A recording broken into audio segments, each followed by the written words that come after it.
All right, good evening, everybody. It is I have the clock right here, 7:32. This is the February 10th, 2021 regular meeting of the Darien Parks and Recreation Commission. So good evening, everybody. And our first order of business is the approval, it's right here, the approval of the minutes from our January 20th meeting. So I will open it up to comments and edits, etc. There's an obvious typo on page 2. The bolded section, third line, that Casey Field be treated solely, S-O-L-E-L-Y. Oh, I missed that.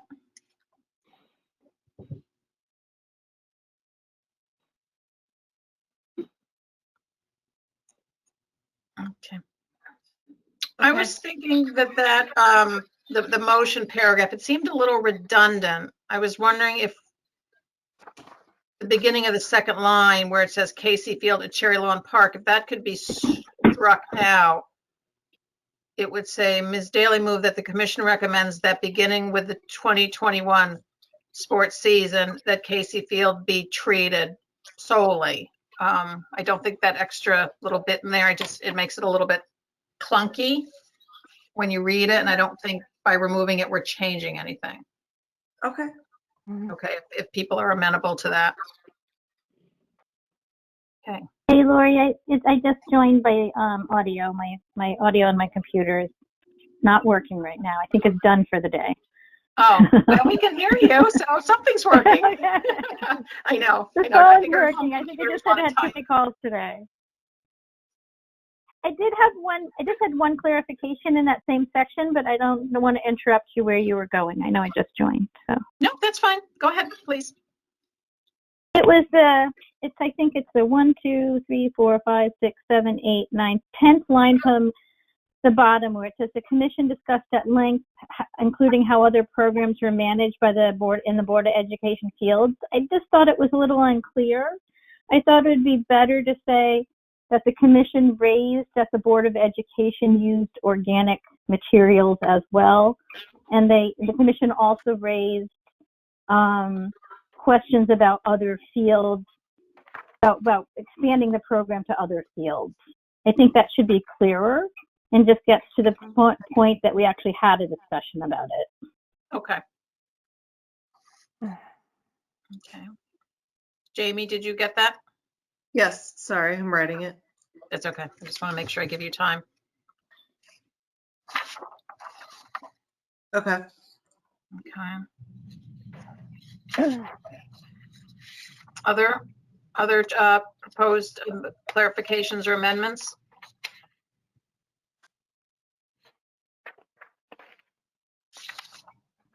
On the chairman's report, which is the bottom of page 4, Jamie, where it says that I reported a meeting that I had regarding the invasive plants. I'd like to include the names of who I met with, which were Jenny Schwartz and Laura Mosher, M-O-S-H-E-R, I believe, and just reference that Laura is a master gardener. Can you just spell Mosher one more time? M-O-S-H-E-R, I believe. Okay. Is correct without looking it up. Okay. Okay. Other proposed clarifications, edits, spelling, anything? Yeah, and the discussion on the vote for the park fee schedule, I just wonder, like we had a... Which page? Sorry, page 3. And it's discussion on the vote in the park fee schedule. We did have a discussion about raising the fees for in versus out of town residents. And I just wondered if we could add a sentence there, because I think we did have that discussion. Yep, I think that's definitely a good idea. Okay, great, thanks.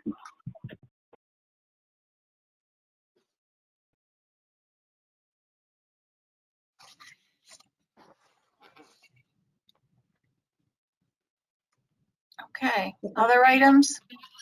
Trying to scan faces and or for raised hands. No? Oh, no. Oh, and somebody joined and the whole screen moves around, so it's really tricky. Okay. Okay, I don't see any. So I think we can take a motion to approve the minutes as amended. Someone would like to move that for me. I will move. Mary Louise, thank you. Yes. Second, Second. Mike, thank you. Okay, any further discussion? Nope. Okay, then Jamie, you can conduct the vote, please. Susan? Hmm? Lori? Oh, yes. Yes. Sorry. You're fine. Sarah? Yes. Kathy?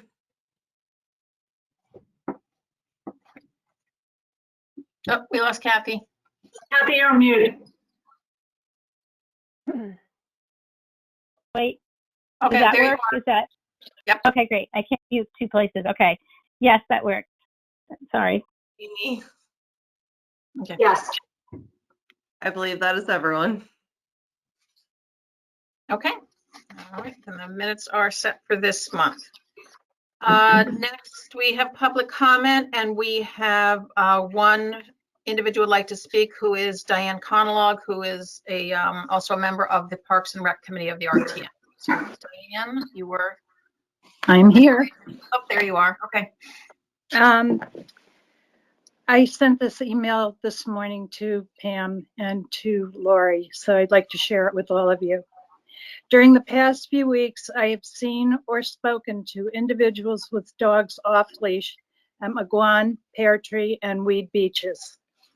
I think we should think about posting more signs by ballparks. I was told by one person that they did not see any signs at McGuan and thought it would be okay to run dogs loose on the fields as they are not being used at this time. Perhaps a sign should be placed on fences near entrances to fields rather than only the one on the road. There is only one. I've walked that a number of times actually. Additionally, I really believe that people do not understand why the commission is preventing dogs from going on beaches and ball fields. Perhaps the commission needs to inform the public exactly why it believes dogs should not be allowed at these places, as well as why dogs need to be leashed at other parks. And my idea here was, do we think an article in the newspaper might help? Now, some thoughts I have, which are not really included in that email, were specifically talking about dog bites, the lack of picking up dog feces, and the parasites that live in the ground for years, some of them being roundworm, and children can pick that up on their feet. It lives in sand. They can pick that up on their feet years later. And it is toxic for the environment, and we're talking about cleaner environment here. The EPA lists that as number 3 for an environmental contaminator, dog feces. So I'm hoping that you will share that with your commission and maybe work on some kind of an article maybe for the paper, because people really are very nice to talk to and they just don't understand. You know, the field is empty. Why can't the dogs run on it now? I had a very lovely discussion with a young lady last week, and I was trying to explain it to her, but I realized she really wasn't understanding it. Nobody's there, nobody's playing. Why not? Why can't we run the dog?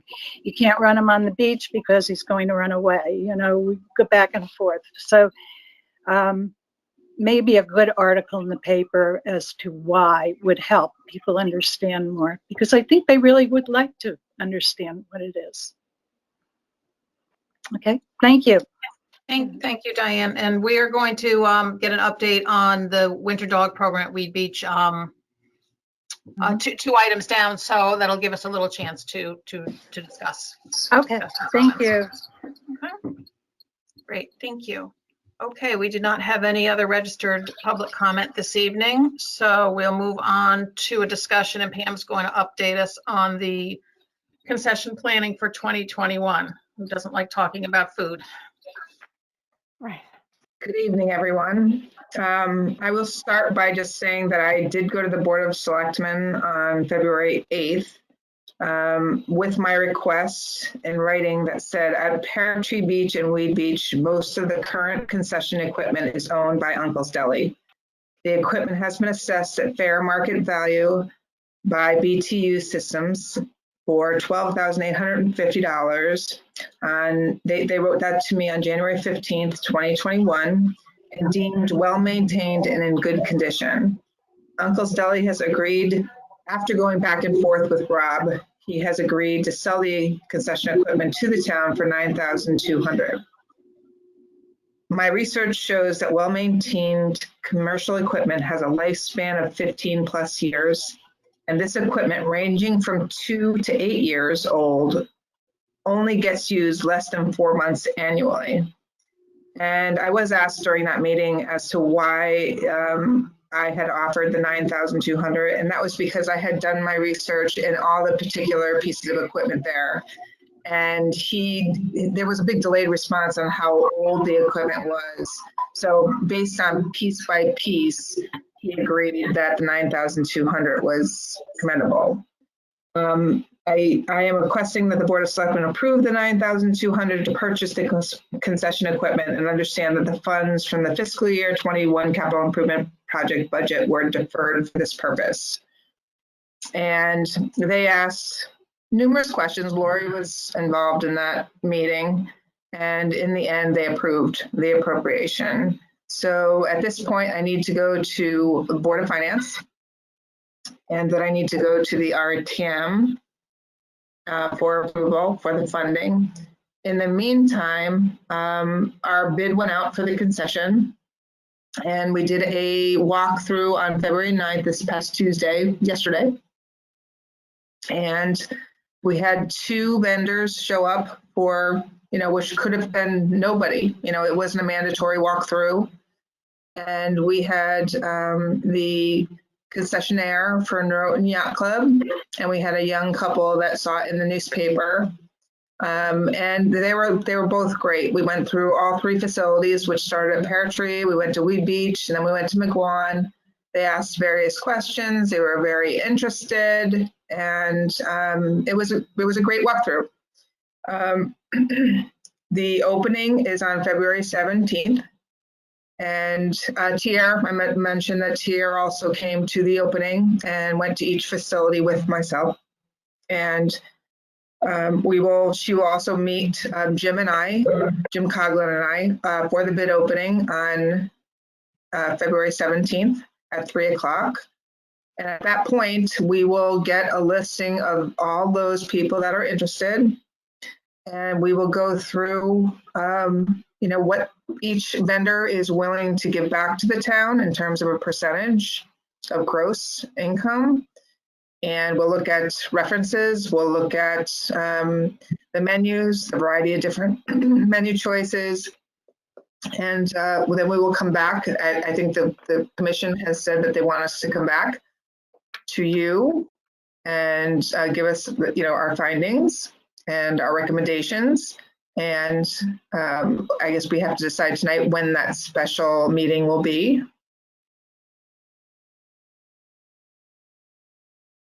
And I'm, fairly confident that the town will appropriate the $9,200. I gave them a list of all the equipment, and that's current. And then I gave them a list of a current market value, and then I gave a list of what it would cost to be purchased brand new, which is approximately $33,000.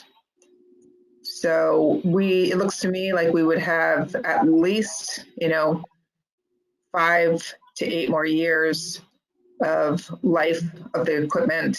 And again, knowing that it's only used 4 months out of the year, and having it maintained by, BTU Systems is the one he's used for years, so I'll use them again this year. Looks like we got a good head start. Any questions? I had a quick question. What about the equipment at McGuan? Did we decide that that belongs to Little League, or who owns that? It belongs to Little League, but Little League and I have made a partnership going into this right now that Parks and Recreation is going to manage this, and we're going to see how this goes for the year, and we'll give something back to Little League at the end of the year, but it's really going to be somewhat of a handshake this year because we don't know how it's going to go. But they're very happy that we're going to be managing, very happy that we have some prospects to go in there, and we'll be working together.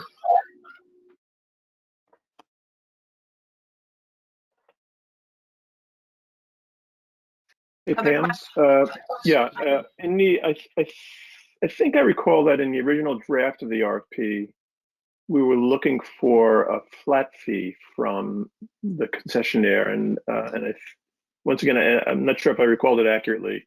And then I think in the final draft of the RFP that went out, as you mentioned, it's a percentage of gross that we're looking for in terms of compensation back to the town. So just wondering if you could just share a little bit of a kind of background or more of a sense of what prompted the change and your thinking around it.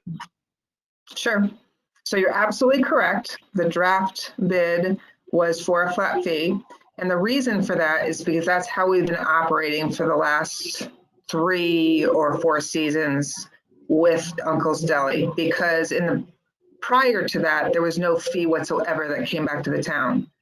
So in the last 3 or 4 years, that's how we settled with Rob, was to have a flat fee for each beach. So that's how originally started the draft bid. And then, as I thought about it more and more, I thought how difficult it would be for a new vendor to come up with a flat fee, to offer the town a flat fee without having gone through a season and not understanding quite how much gross income they would make, rainy weather. So I thought it was more fair and easier for a vendor to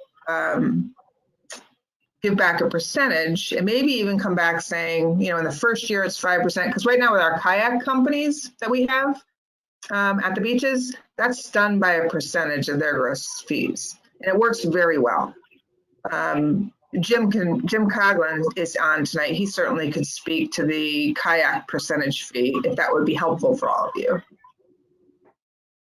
I was just gonna mention that previously we didn't charge a fee because the amenities weren't that great, both beaches at that point. I mean, Wheat Beach was it was a very different place than until after we redid it. So we didn't, I think if they did charge, we saw it as an amenity, I think.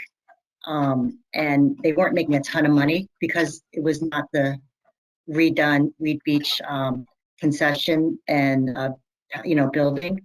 And also at Pear Tree, he wasn't making any money. He was doing it as an amenity almost to the people that use that facility. I think he lost money keeping Pear Tree open. So I think that was just a little bit of the history that I remember. That's why there weren't any fees up to then. Or if there were, they were very little. Yeah, I guess I'm sure you'll have to give it some thought, and feel free to provide any additional color, but I think it's around kind of compliance, right? I mean, if it's a flat fee, you get a check for a flat fee at some point in the season, and that's the end of it. Here, you'll have to have some type of monitoring regimen in place, right? So I don't know if you want to talk to that at this stage, or you want to just, I just kind of want to confirm that you're giving some thought to how you'll monitor proceeds through the course of the season. It's kind of on the honor system, I guess, or you'll have some other type of process in place to make sure that you understand what in fact the percentages. We know that it's very different, but as I mentioned with our kayak company, it's very much the same. So the kayak company came in, they had gross sales, they gave us a report every single month. At the end of the season, they gave us a percentage. So this past summer, we got a check for $6,000 based on their gross income. based on the reports that we received at the end of June, end of July, and end of August, and the beginning of September. So this will work very similarly, except for the fact that going forward, it will be 3 to 4 checks that we will receive. So we talked to the town administrator about it. They were, and the finance director, they'd very much rather have multiple checks with the reports than having to have one check at the end of September tallying each month's report. So that's how we're going to go forward with that. And we should know, we know all through the years I've been here, we never knew what Rob made. So, we never got any reports. And I think that we should know what type of money is coming back in off the town property. And so moving forward, I feel pretty confident that we'll have a good handle on it. Thank you. Got it. Thanks. Yeah, I would mention that Tierra and I met with the woman who has done the snack bar and the restaurant service in the Rotary Yacht Club for a few years now. We met, she really met with us as a courtesy in the fall just to do some information gathering, and she's very experienced in snack bar and restaurant operations. And when we were just asking very general questions about how deals are typically structured and what works and what doesn't work, she felt very strongly that a percentage of the revenue is better than a flat fee because she feels it aligns the town and the provider. And she said without that alignment, sometimes it really ends up not working well, for the provider, because the town's like, I'm getting my flat fee, and they aren't working with them to address, when, say, the parks are open or not open. They're not necessarily helping and using the social media platforms, coordinating when other events are being held at the parks or whatever. But she said it really needs to be a partnership in terms of agreeing in terms of, hours. Are you going to do special promotions? Are you going to help with the social media? And that it more incents the town to work as a partner to just say, you know what, I'm collecting my rent. If you're open, I don't care. If you're closed, I don't care. I don't care if you do well or don't do well. So it brings it back to alignment. And her view was that it creates much more success for both parties. You could certainly envision whoever we hire for a provider working with Jamie in terms of, like specials or something like we did last summer with a few of the restaurants in town who did a paella night or a surf and turf or whatever. And, you can create a little theme around it or something. So it more incents that kind of collaborative work. I was asking more from the perspective of kind of the operating processes that have to be put in place to monitor it, because I agree completely about kind of aligning, the concessions success with our success. So. Yeah. I mean, Pam, I would assume, or, we got Kathy, our lawyer, that the contract would spell out what kind of documentation that we're going to need and expect to support, their sales. Yes. Yeah, Pam, I'm sure that that's what you normally do. I'm sorry, go ahead. It's probably what you normally do. So.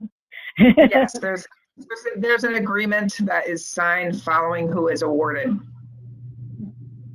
Yeah, and so in the agreement, you want to, it sounds like you do it on gross sales, which is what you want to do.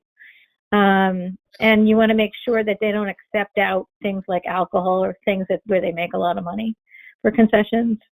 They often try and do that in those types of agreements that I've seen, but I'm sure you've done this many times before. But I would just be careful on how you define how much money you're going to receive as you go forward. Right. Mm-hmm. I don't think we serve alcohol at any of the snack bars, so. No. You don't? No? No. What if they have a liquor license? Could they serve it or no? No? We haven't even thought about that. Sorry. Whole other kettle of fish. So, okay, other questions for Pam or me on the where we are and trying to get the concessions back up and running for this summer? Well, so far we seem to be on track, which is good, because we were concerned, starting in January, but right now I feel like we're falling in line. I think we just need to come up with a date that the commission wants to have a special meeting for us, for Jim, Tier, and I to give our recommendations. Okay. Because we can get started in March and April, which the McGuan opens in April, their concession stand. Yep, well, we'll do that. I think we'll do that when we move to I think we have to move to new business to do that, so. Okay. Okay, so I made a note when we get to new business. I think we'll have a couple of things tonight. Okay, Just a that, quick comment. yes, In the past, since, our concessions people own the equipment, now they're not going to own them anymore. So I think in terms of a number, the percentage, we just have to make sure that you're basically they're bringing their inputs are just food and labor, and now you have the equipment and the rent of the building basically that you're covering, or the cost of the building. So that's just something to consider, when we're figuring out the percentage. It's because like with the kayaking business, they brought their kayaks, and you're just leasing them the property and whatever the racks. So just a little different than we've done in the past. Right, and we're gonna have to assess what these vendors come back with. So someone could come in the bid, it says no less than 5%. Well, they have to decide whether or not they're willing to give us, 12%. And then one may want to start at 15%. I don't know. We'll have to assess that when they submit.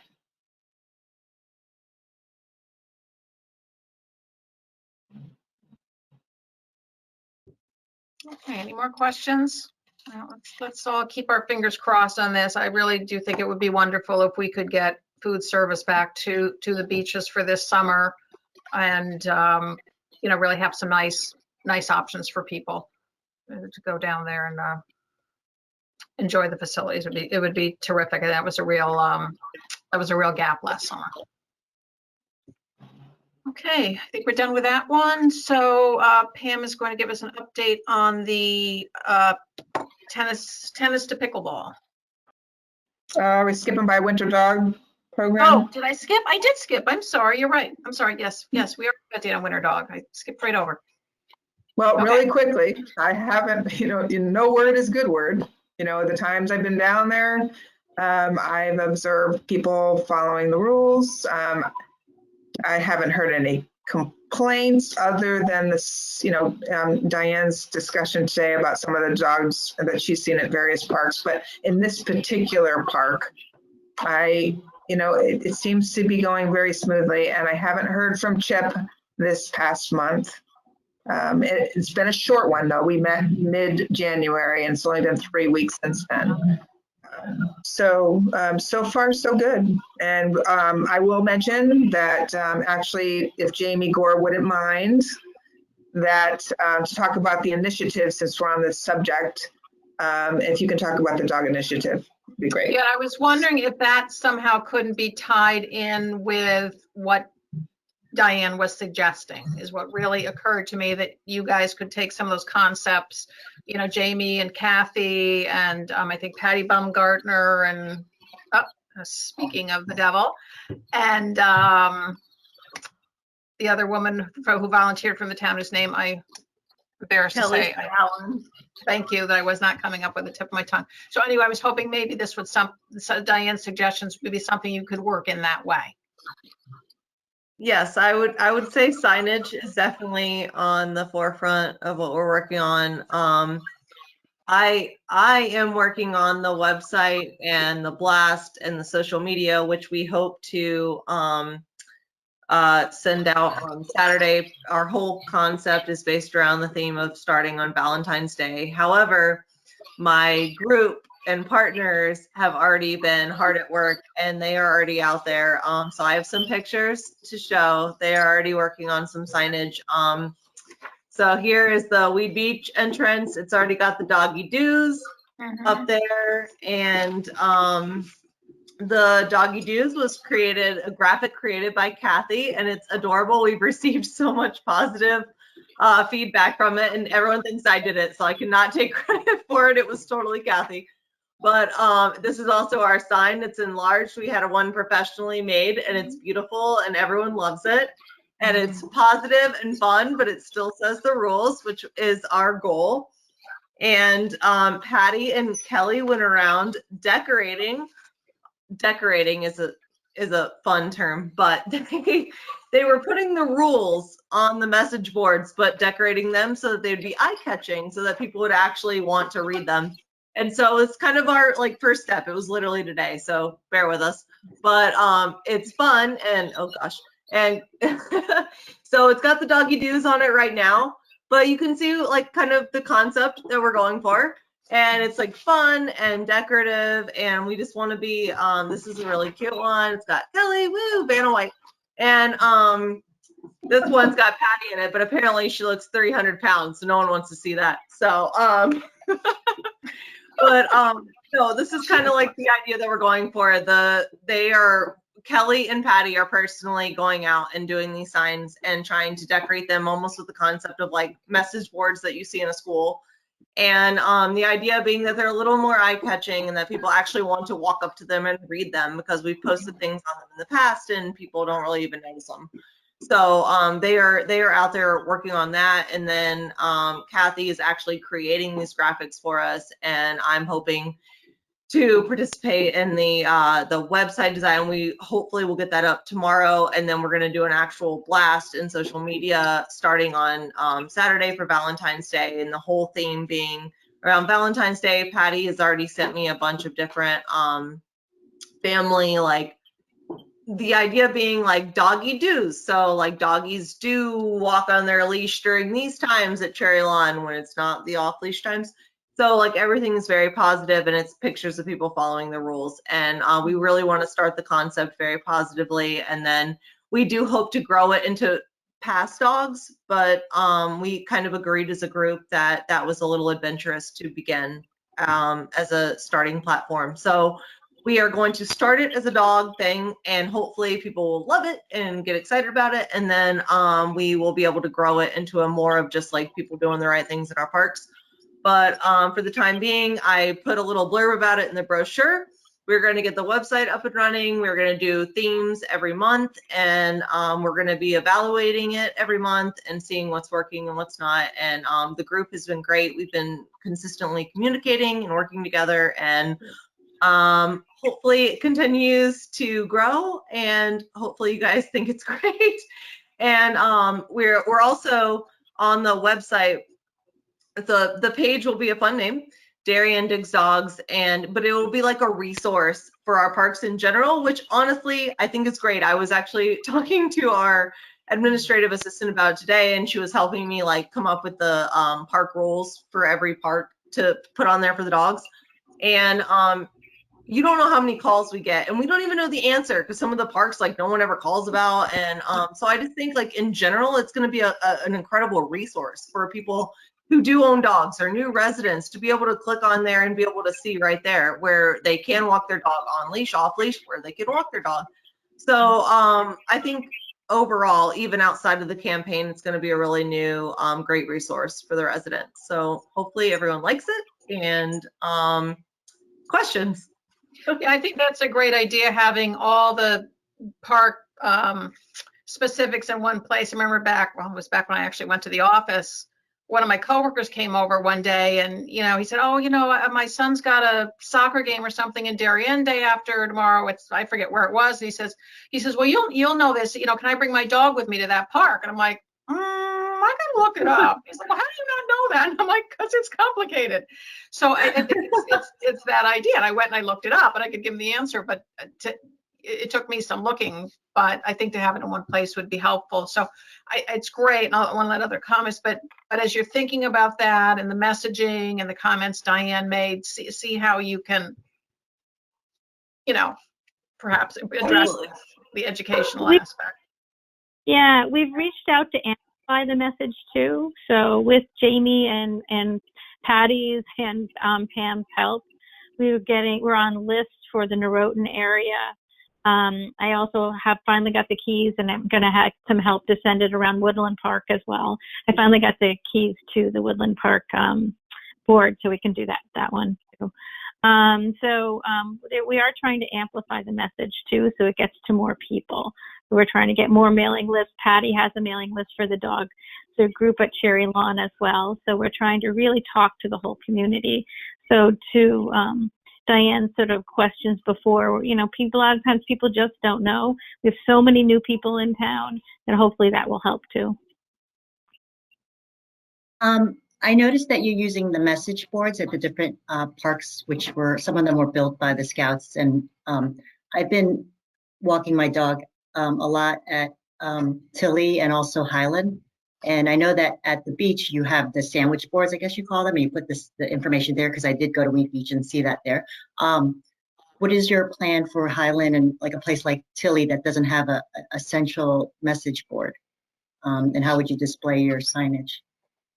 Susan, one of the things, this is Patty, if you want me to answer this. First of all, the pleasure to put it in, we did both sides at Cherry Lawn, and I was there when, I think it was Casey, the young man who built it at Cherry Lawn. So it was so much fun to put things there, and we use bright colors so it really pops.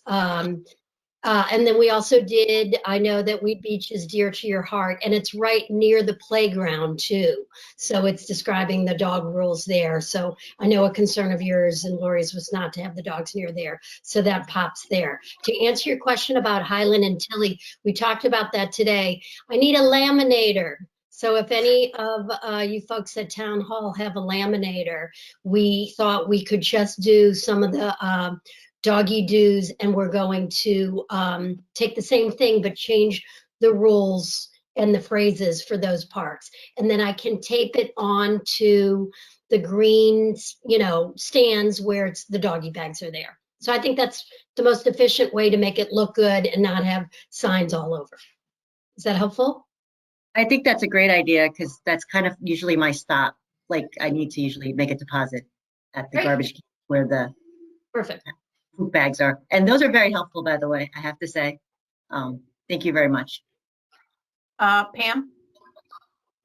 Just a question, as Jamie was saying, we were kind of reviewing the rules today, and it was brought to my attention for me to confirm the hours at Tilly Park. And Susan, I'm hoping you can speak to this because you've been around the longest, but it was off leash from dawn to Till 10:30, Monday through Friday, not 7 days a week.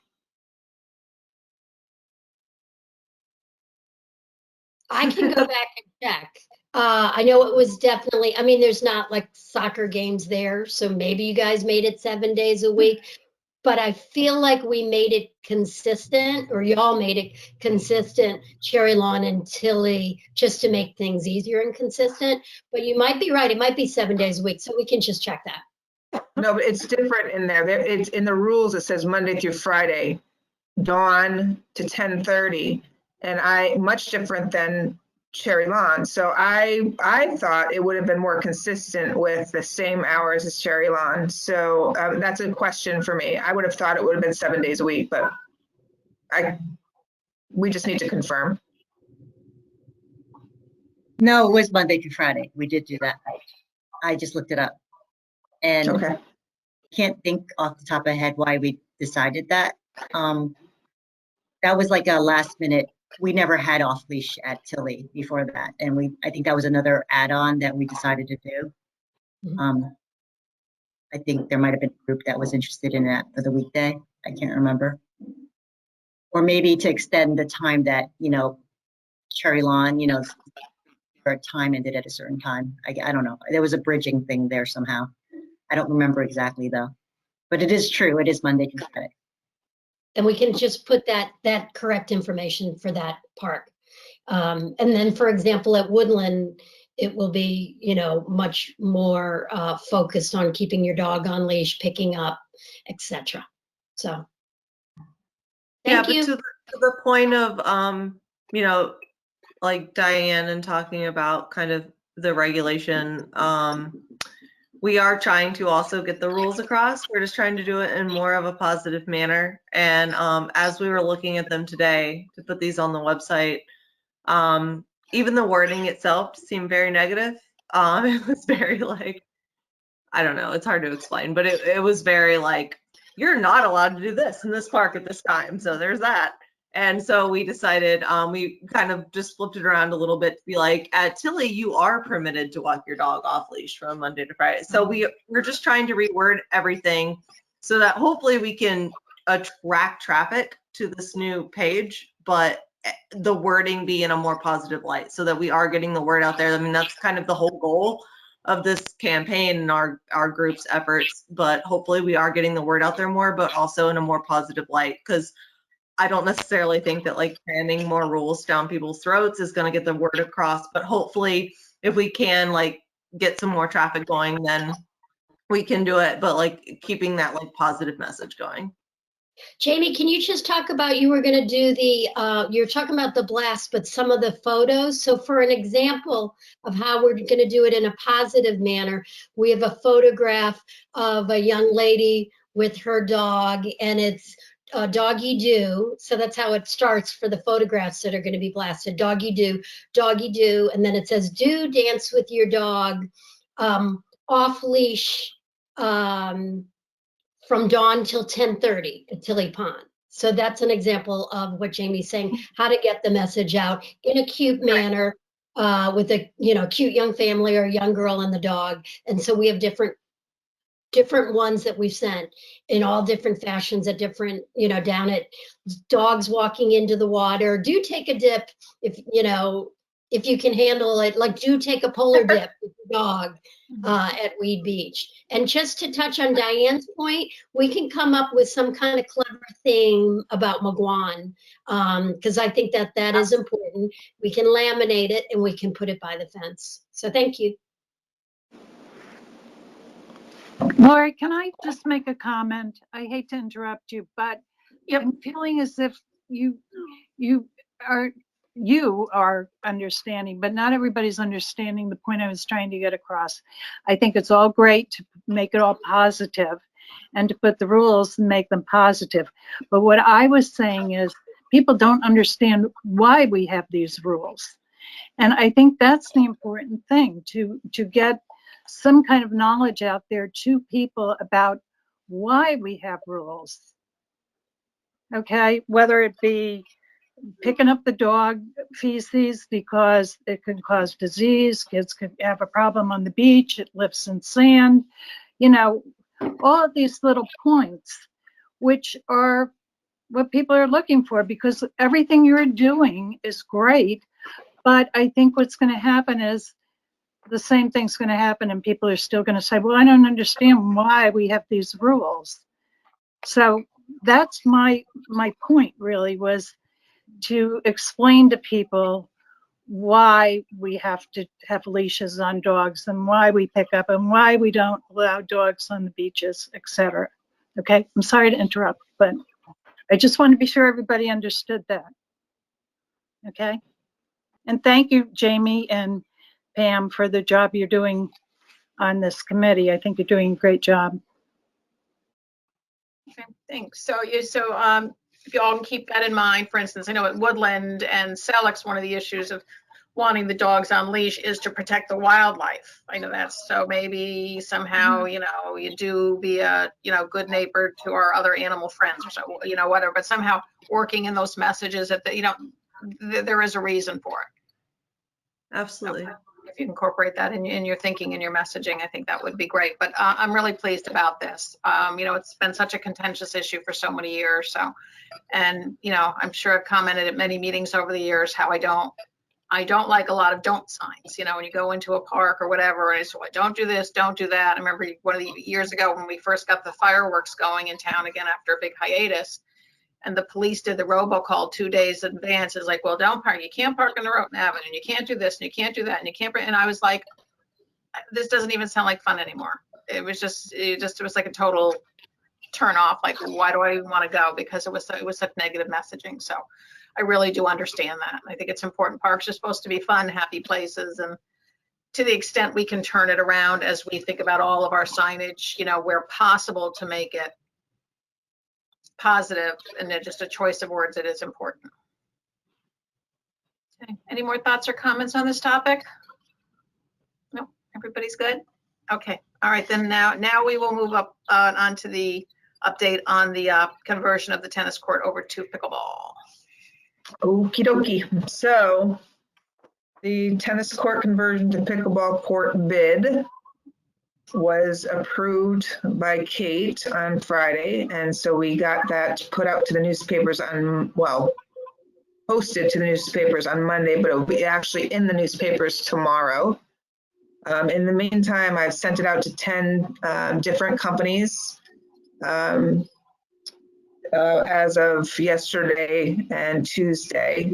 And most likely hopefully have other bidders from just seeing it in the newspaper, but those are the people that we reached out to.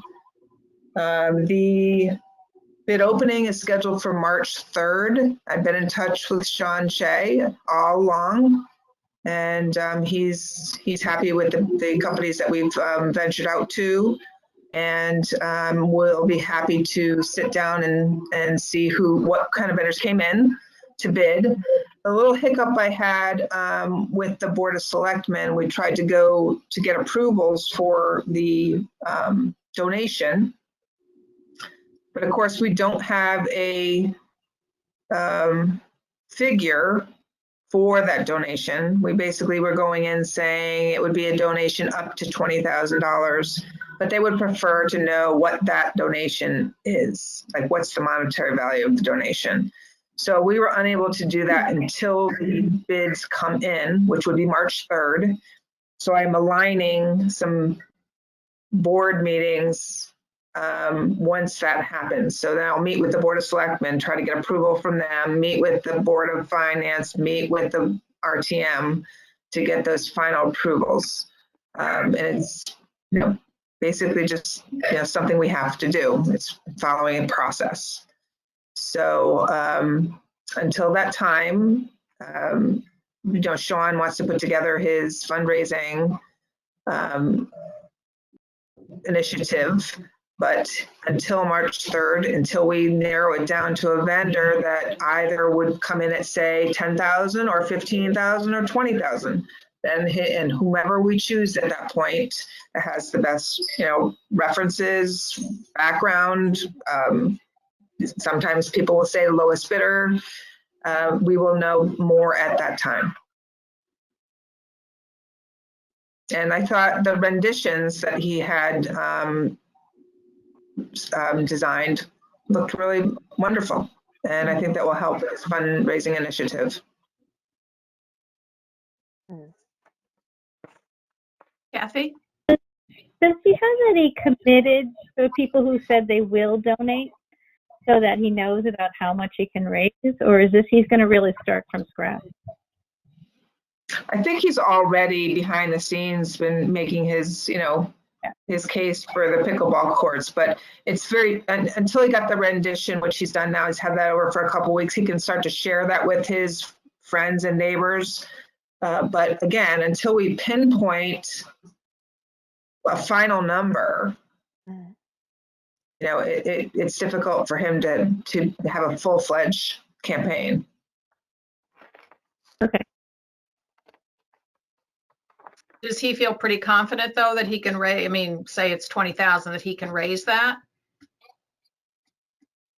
He's willing to try. Okay. We're not going to hire this vendor until we have money. No, I understand that, but Yeah. you hate to go to a lot of this effort to find out that, we've heard there was great enthusiasm and demand and people want to support it. So, you'd hope there's going to be enough people write checks to get us there, but.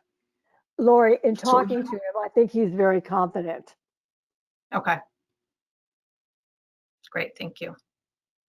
Okay, so we need a number and then we have to go through the different town boards to get our approval. But in tandem, he would be working on spearheading the fundraising effort. Yes, and we told him we would also help if we can, through our database. So Right. I'll sit down with Jim Coughlin on that. We'll see what we can do. Yep. Great. Okay. Wonderful. Any other questions on that?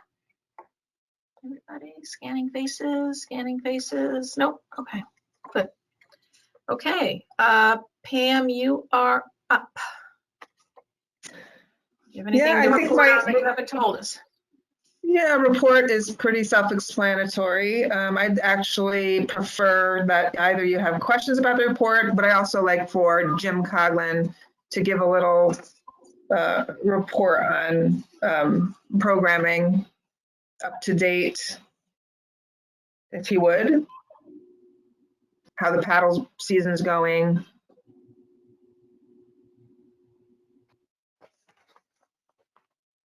Yep, sorry about that. Yeah, we've been very busy. I think in terms of paddle courts, those have been the busiest that it's the busiest that we've ever seen it. And revenue is up probably about 50% over last year at this point. Play is up. It's difficult to get a court on nights and weekends. So that's a good thing and a bad thing all at once.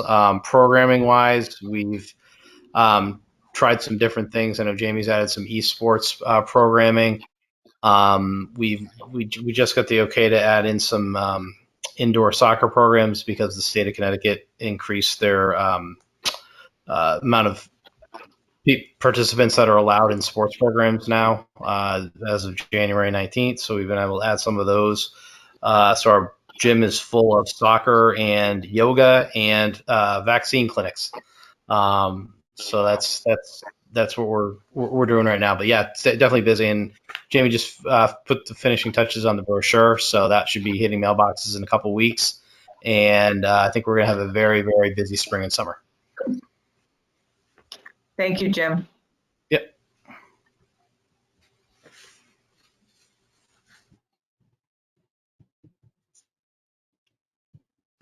Okay, anything else on you and the staff report? Can I ask you a quick question? Yes. Susan Daly. Have we ever thought about adding maybe outdoor winter sports, like, now that seem to be getting, like, we're in a snow belt of sorts, if we could ever add things like snowshoeing or maybe even cross-country skiing, which I watched someone do at Highland Farms with envy and didn't have any equipment. Just if we have the flexibility to ever add stuff like that last minute, even if the weather permits. I don't know if there'd be a demand, but it seemed like think about it, and it's one of those things that's when we need the equipment, it seems like there's a shortage of so many outdoor sports equipment. But if there's a vendor that would do that or something like that, I just thought that would be a lot of fun. Get the kids out. Very cool idea. Yes.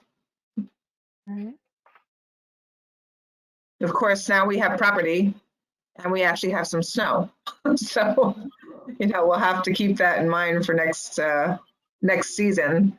As you said, it would be one of those things that you'd have to pull out of your back pocket when the weather is right.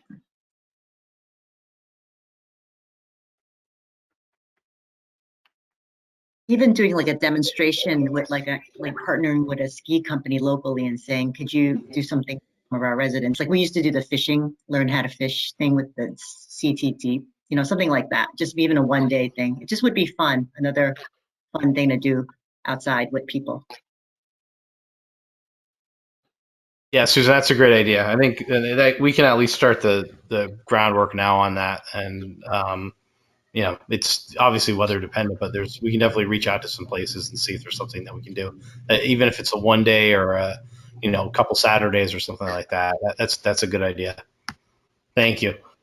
I mean, I went there one day. There was one person. The next day I went, there were two people cross country skiing. I'm only there for 20 minutes. I ran into all these people, trying something new. And Highland was perfect for it because you have that flat area, and then I was looping it with my dog, so and that was nicely plowed by our staff, by the way. Thank you very much for doing that, because it was a great safe place to walk my dog, and I'm doing training with her, so I can't exactly be walking the streets that are not shoveled, sidewalks that are not shoveled, and it was dangerous. So thank you guys for doing that for there, and also Tilly. Those were two great options for town residents to walk their dogs, so thank you very much. Or run or bike or whatever they could need to do, maybe not bike. Lori, if I can make a suggestion, REI is great. Jim, you should contact them. They have so many skis and they have gently used skis. So if you want to do a 1-day program and like if you can figure out and if you make an agreement with them in advance, it looks like it's going to snow, you know, I would just recommend, I'm dressed like this because I cross country skied at the end of the day at Highland. Clearly haven't showered yet. But it's been wonderful. And I've been out there 3 or 4 times this week while the snow is there. And it's so much fun. So I think it would be hard to run a program around it, but I love the idea of a 1-day thing. And I think REI, I mean, obviously you could talk to the sports shop. I don't know. They have the capacity to do multiple things, but REI has dedicated ones and they have gently used ones. I'm sure they'd set up a program for you. Thank you. Well, Susan, if you're a size 7 shoe, I could probably hook you up if you want to go out for a day. That would be awesome. I'd love to try it out. Thank you. I think they're still sitting in the basement full of dust, but I can look. Thanks. These are good ideas. And in that vein, for a different season, I don't know if we offer fly fishing. That might be fun too.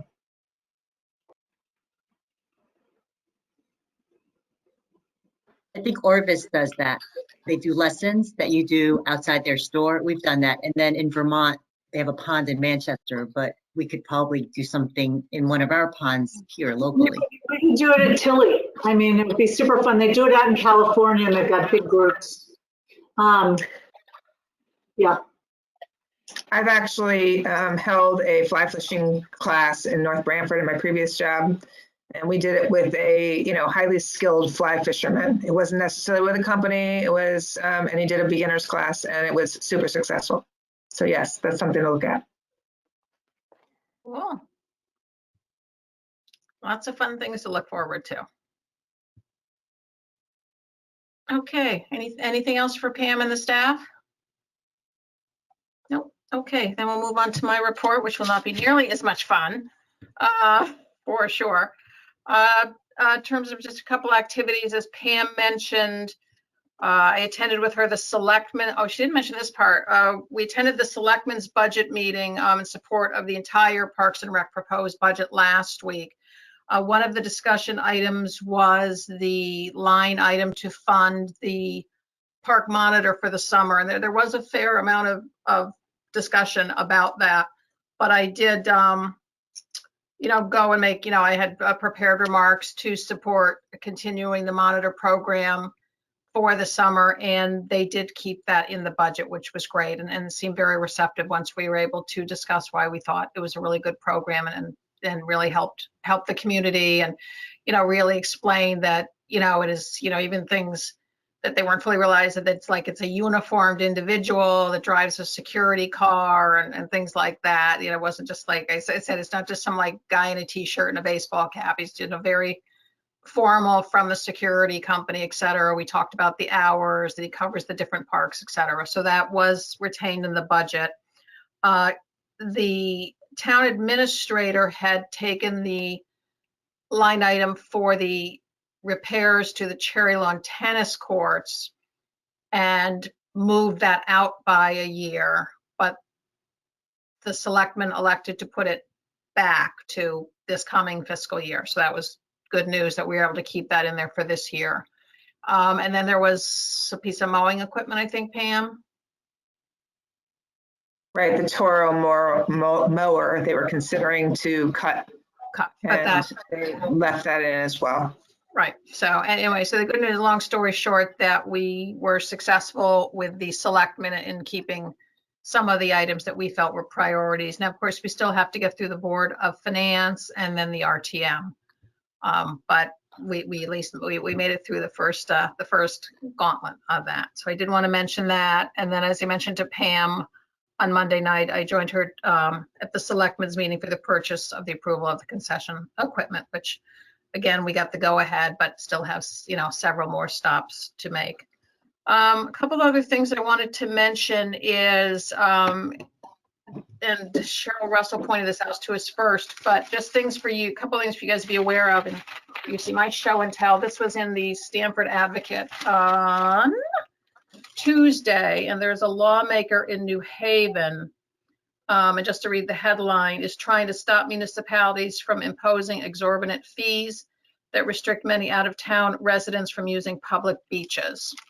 And he is also looking to prohibit towns from eliminating access to the beach due to COVID, for instance, if that were still to be an issue this summer. So it's, quite a lengthy article about, the concerns over the public being restricted from beach access and municipalities attempting to keep beaches closed to their own residents. So you should be aware that that's happening. You can get this on either the Advocate website, Greenwich Times, or there was another paper it was in.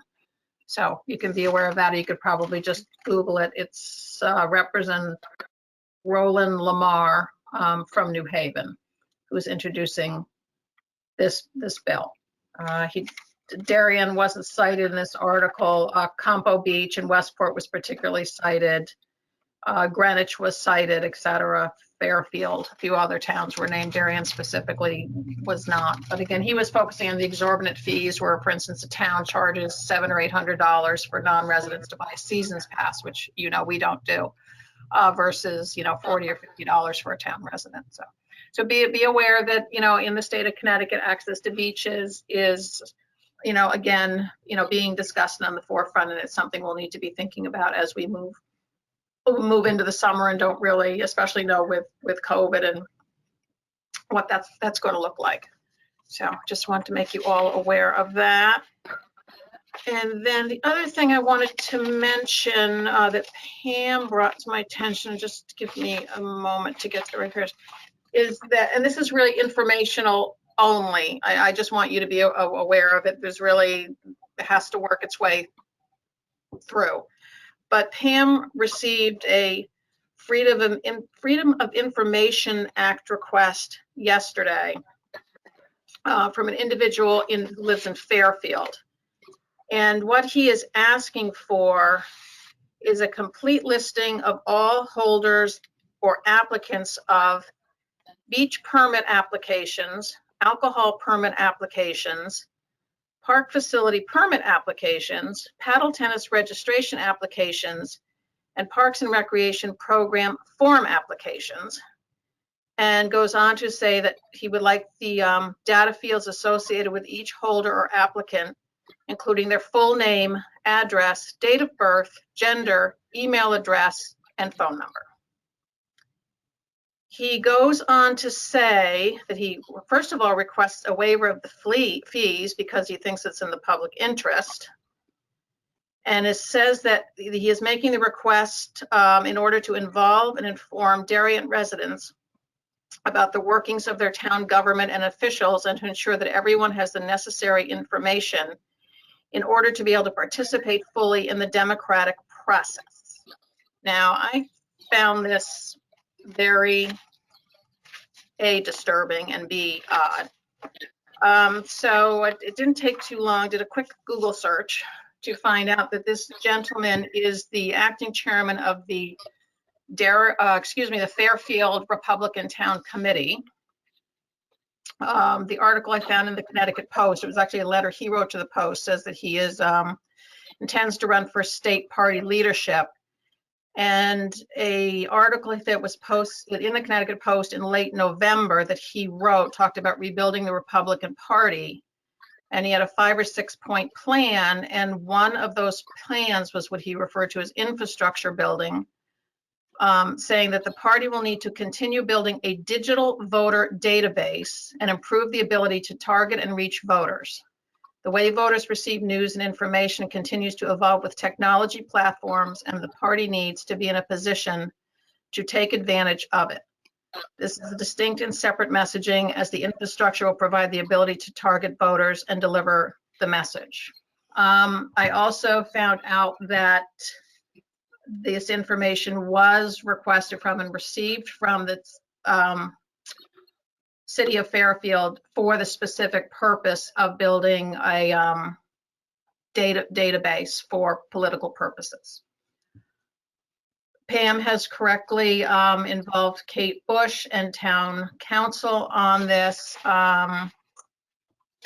I find it really concerning. You've got somebody that we don't know asking for what I consider private information. I did look up the Freedom of Information Act, and I don't know where I put my notes now.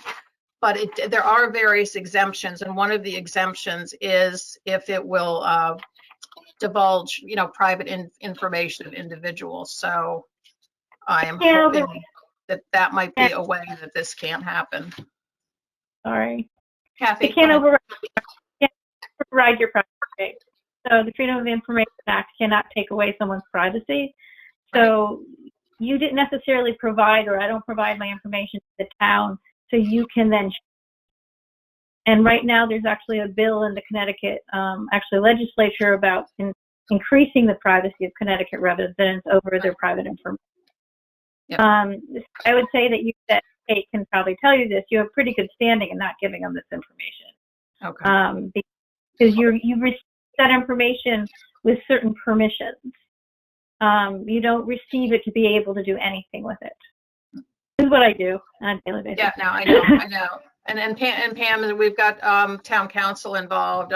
I just found it I was very upset by it. I mean, it would talk about things that keep you awake in the middle of the night. This really, I was in the middle of the night worrying about. I mean, I'm a banker, very in tune with privacy laws. I know what happens when personal identifying information gets out there into the public. And I just don't think this is what our residents expect when they're registering, Johnny for hot soccer, that all of this information in their email that's going to be added to a list that they're now going to get solicitations or even more phone calls or whatever. So we have this in the appropriate hands, but I just wanted the commission to be aware that this request had been put forward. I am personally opposed to it. Of course, everybody on the commission is entitled to their own view, but but Pam did exactly what she should have done, which was to involve the right parties in town. Expose the litigation from a privacy perspective if they release the information. So the people in the town do not give you the right to share it with everyone. So you don't have an automatic right to do this. So I would say that if Kate wants to call me, I'm happy to talk her through the privacy implications. Okay. I do practice daily. Okay, but great. I don't think the town would have the rights from the consumer and grant a right to be able to share the information. Okay, great. Thank you, Kathy. Then I brought it up. And then the other piece of advice, not for nothing, this is a tremendous amount of work for Pam and the staff. Tremendous amount of work. He doesn't even cite a time period. I mean, it would be, I would imagine, thousands and thousands of records. Wouldn't it, Pam? Pam? Correct. Yes. I mean, yes, we do have a database, we have software that can populate it all. But again, I don't feel it's right either for people that are signing up through our programs that don't ever feel that we're going to be giving their information away. I don't think it's right, but we do have our town attorney working on it. Yeah. But I am quite certain that this is for political purposes. Quite certain. Yes, Chris. Hey, Lori. Just as RTM member on Parks and Rec, but also former RTC chairman in town.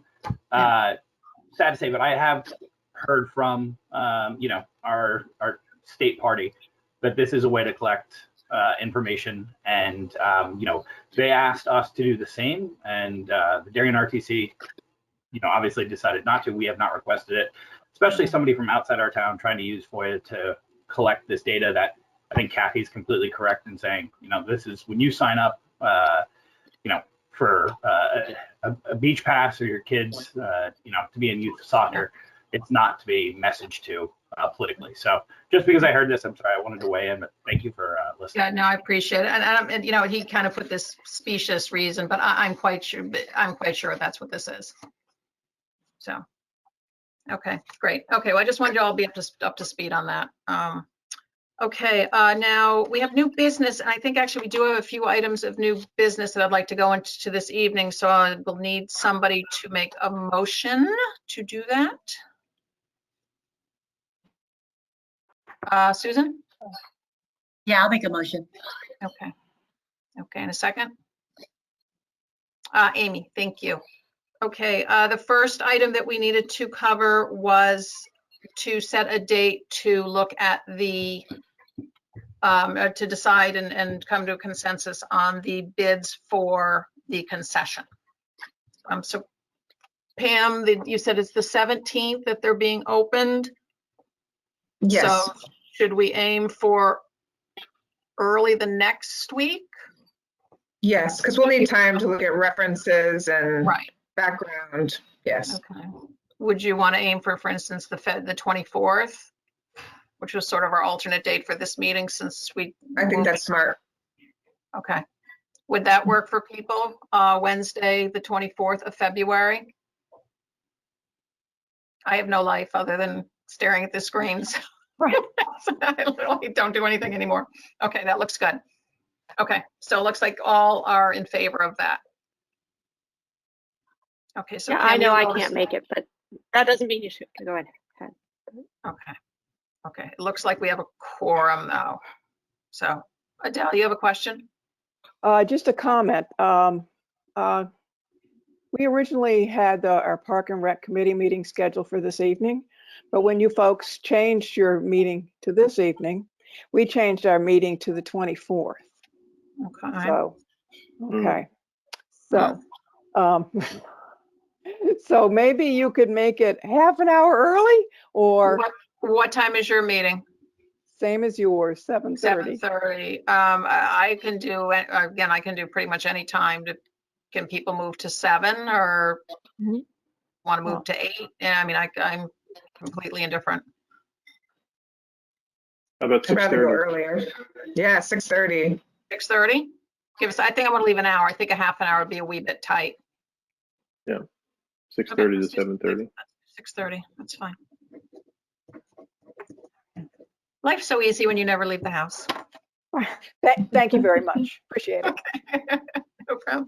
Okay, we'll do that. That's great. Okay, so that was one item. The second item, Kathy, did you want to bring up the suggestions you have on the minutes? You're on mute, Kathy. I was trying to mute my dog who barks. Apologies. I had two suggestions for the minutes, and it's mainly because I think it'd be more transparent to people who read the minutes about what really happened at the commission meeting, because I don't think the minutes really show that. And I think one was that we actually have an actual vote and capture who voted yes or no on each initiative that we passed, so people understand there was a vote. Right now it just says majority, and it doesn't really show that. And the other one was kind of what I did today, is to really put in what our discussion was, maybe one or two sentences in our minutes when we have about something about what we discussed. So it's reflective of the fact that so many questions do come up and they are considered. And right now it's very much of a summary. I just think it's more transparent to the public too, that they can see that there was a discussion. If they want to know more, then they can go watch the video. I also think it's protective of both the community and the town to have a little bit clearer sort of minutes than we do today. Okay, thank you, Kathy. Thoughts, comments, questions? Our minutes used to be much more detailed, like you were talking about, Kathy, and we went to this more, I don't know, concise method, because we were told that because we record all the meetings, we never used to, apparently. I don't know if you knew that. That's relatively new for us. So we were always, oh, don't worry about it. I can talk too. Don't worry about it. But basically, it used to be very much nitty gritty what everybody said. Like, it was just like we had a secretary, just so you know, that used to like basically take notes, stenographer kind of. And then we went to a video and we lost the secretary, or didn't have one anymore. So now Jamie's helping us out, and she does kind of the bare bones. But you're right, I don't think it would hurt to have, especially for certain issues, especially when we're talking about that, we did talk about an entrance fee for day walk, people coming in, as visitors, day passes, I should say. So I don't think it hurts, but that's what we were told. Video is you know, if people are interested, go to video, you know, so. Yeah, I just was thinking like a couple more sentences. I don't want it to be so detailed, but I think right now it's just really summarily. Pam, go ahead. I just want to reflect on the fact that when Mary Flynn was chair, we had very bare bones. I mean, it was cut down to, because we spent way too much time correcting the secretary that we had at that time. And so at that point, we were going off the Board of Selectmen's guidance that you didn't need to have full detail in your minutes. But so I think Jamie's job is really a great in between.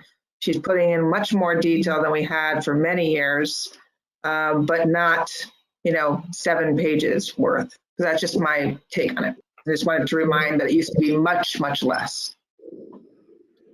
I think Jamie mentioned to me, we corresponded by email, that she actually keeps a separate sheet that shows how each person voted, and offered that she could just append that to the minutes. So I think that that's easily addressed if everybody's amenable. I mean, it's public record how we each voted.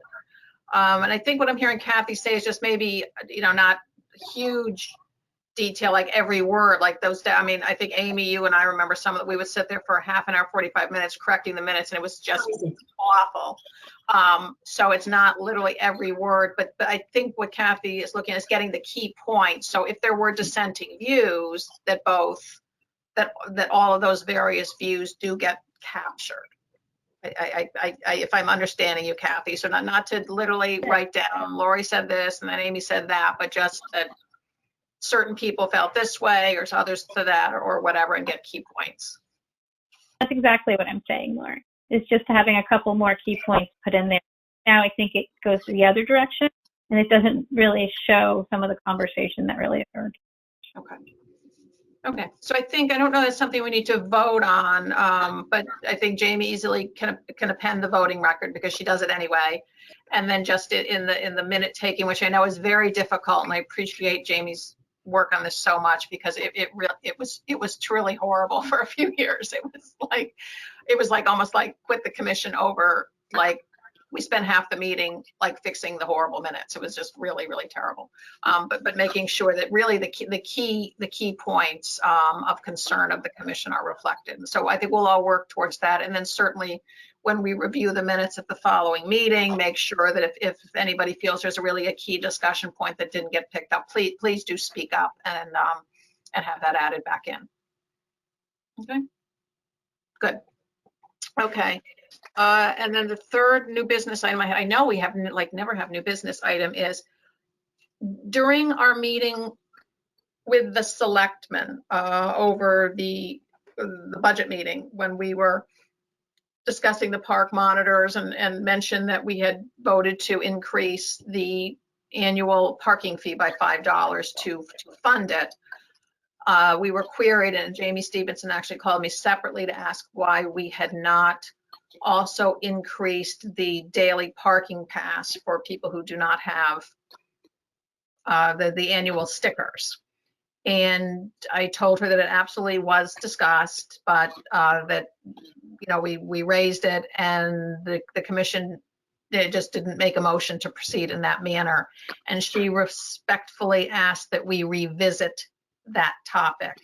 And the selectmen's feeling was that if we increased the residents by $5, that perhaps we should be raising, the daily parking pass similarly by $5. So she did ask that I bring that forward to all of you to consider it. I was thinking we could talk about it tonight and decide next month, but Pam pointed out that the brochure with the fee schedule goes to print tomorrow. So we don't have to do anything, but I did want to bring that forward to see if, there would be support to increase that fee by some amount. I think that's reasonable. Okay. Pam, how many people actually buy the daily pass? Like how much would we raise if we did it by $5 if it was last year, let's say? I mean, what was the total amount that came through the gate? I think I guess it would be easier if you had the number of people. Well, we could figure it out, but I think you had told me it was something like 400 last summer, daily parking passes. Correct. Yeah, I don't have that note right in front of me. I think that I recall you told me it was like 400. Now, last summer would have been lower because partway through the summer, recall that we did restrict to out of towners under the executive authority. Right. But so if you look at that as a low end number. So it was 200 people bought those daily, whatever the single beach parking permits. About 400, I think is the number, Pam, you gave me, right? I think it was 400 you told me, Pam? Yeah, I believe it was about 16,000 that came through the gates for both beaches. Right, so if you divide that 45, yeah, 355 cars. Okay. Do you know what I thought we did a quick search of what other towns were charging, and we were kind of in line with what they were charging.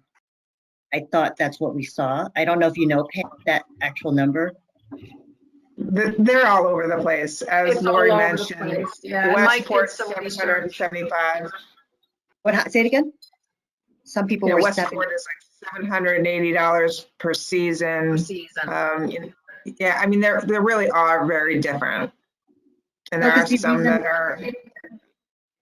Because if we do get challenged legally, again, like Greenwich did in the past, in terms of, the passes, my concern would be if we were one of the higher ones, we would get singled out right away for not allowing access to people, the beaches. So that was my concern.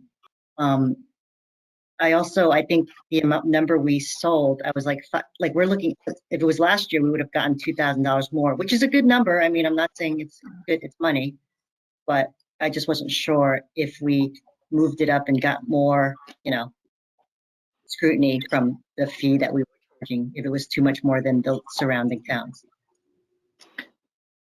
I know that was always a consideration when we did it, when we tried to set the fees for that, especially. Personally, I feel that $50 is not extraordinarily high compared to other towns. I think other towns have higher fees, and there's some right around the same as what we would be charging. Yeah, I mean, if you had 4 people in a car, that's $12.50 a person for the day. It's kind of the cost of a movie, a movie ticket. It's not. I believe what Greenwich does is $40 per day, but then plus per person. $7 per person in the car. I think that's right. I think it's in this article, but I'm not sure I'm going to be able to find it quickly enough. But I believe that's what it said, is there's both a car fee and a per person fee. I don't think going up $5 is going to put us in the spotlight. Yeah. I agree. I don't have a problem with it at all. Yeah, sounds like it's in line. We're not trying to gouge anybody. Right. If we were raising it, oh, I'm sorry, Kate, or Sarah, I cut you off. I was saying we're not trying to gouge anybody. We're talking about a small amount that still would put us, below what some other towns are charging. So I don't see why there would be a problem.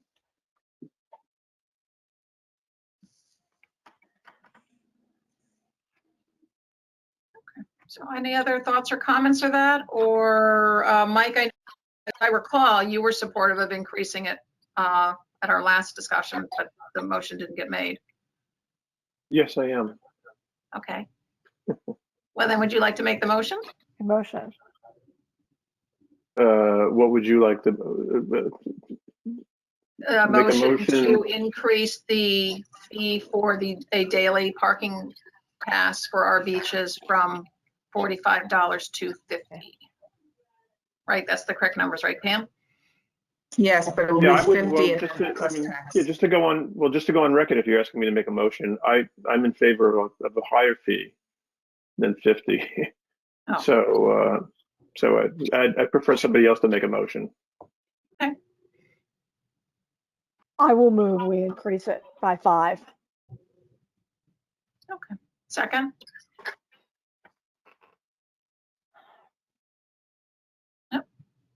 Susan? I'll second. Okay, thank you. Okay, any more discussion? Okay, then Jamie, we can take a vote.